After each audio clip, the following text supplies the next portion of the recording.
សួស្តីបងប្អូនថ្ងៃនេះយើងបានចេញវីដេអូថ្មីទៀតហើយ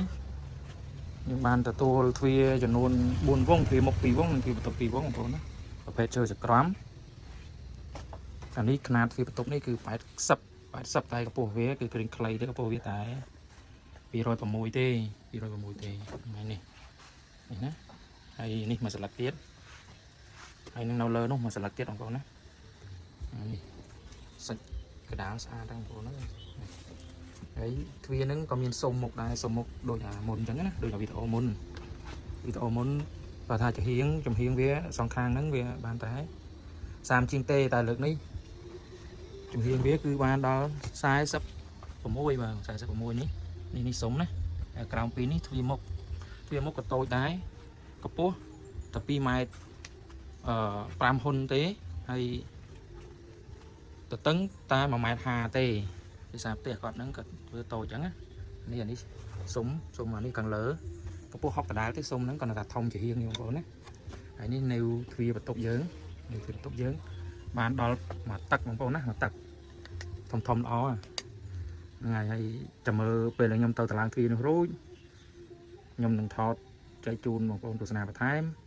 ហើយនឹងពេលខ្ញុំដាក់សុំនេះរួចខ្ញុំថតបន្ថែមទៀតចឹងបងប្អូនណាអរគុណច្រើនចាំទស្សនាពេលខ្ញុំតឡាងរួចអរគុណច្រើន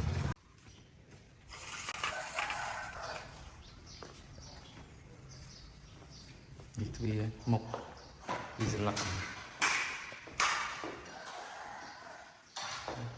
មុខក្នុងសុំធម្មតាទេខាងក្រៅនេះយើងប្រើសុំហ្នឹងឯងសុំធំដូចយើងម៉ូតយើងរកដងហើយយើងដាក់គ្រូបាជ្រីលើនេះយើងដាក់រួចហើយដាក់សោហើយនៅនីវនេះរៀងទល់មុខគ្នាក្នុងមួយដែរយើងបានដាក់រួចនីវចិត្តរួចហើយស្លឹកស្អាតបងប្អូនណាមានស្លឹកដាវមានស្អុយទេស្អាតបងប្អូនមើលហើយនេះទ្វារបន្ទប់ពីវងទ្វារក្រោមហ្នឹងឯងស្លឹកទៀតស្លឹកខាងនេះស្អាតជាងខាងនោះទៀតទៅខាងមុខនេះនៅនេះដាក់តំណប់រួចទ្វារនេះអេម៉េចហើយនៅផ្នែកយកខាងមុខទុកមុខនោះទុកទី2បាទហើយយើងនៅកាន់ដៃនេះមកកណាត់ដល់ទំនុកព្រោះតែមានចាំងហ្នឹងហើយទៅពេលយើងដាក់រួចថតចែកជូនបងប្អូនទស្សនាបន្ថែមទៀតអរគុណ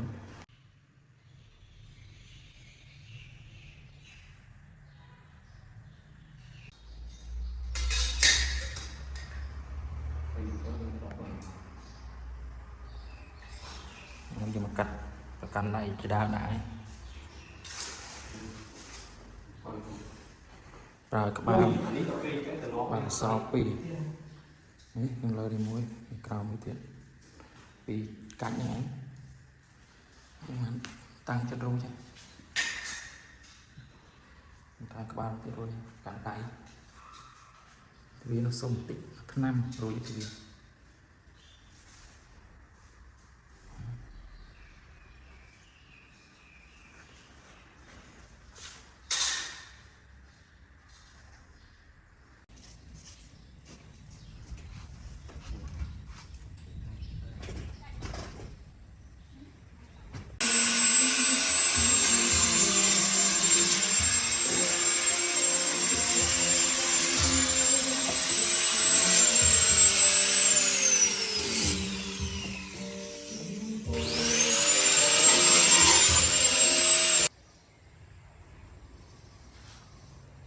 តំណប់រួចហើយនេះបងប្អូនតំណប់រួចហើយ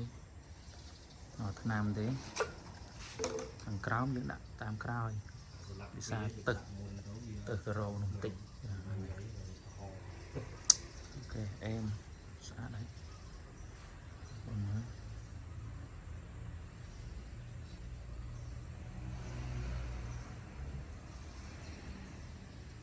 ហើយចាំពេល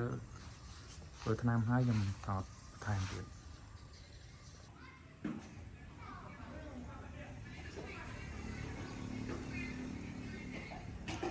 រួចហើយ 100% tham crown rồi vậy đau tích crown tam to gì dạ hai sung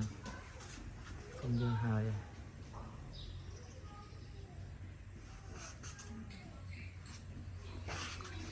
rủ riêng dương còn đây rủi rom rồi vậy rồi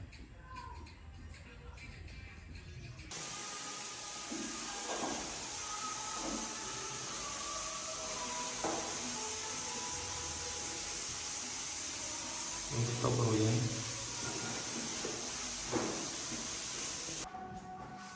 mình một vòng kia rủ đài ấy đi vòng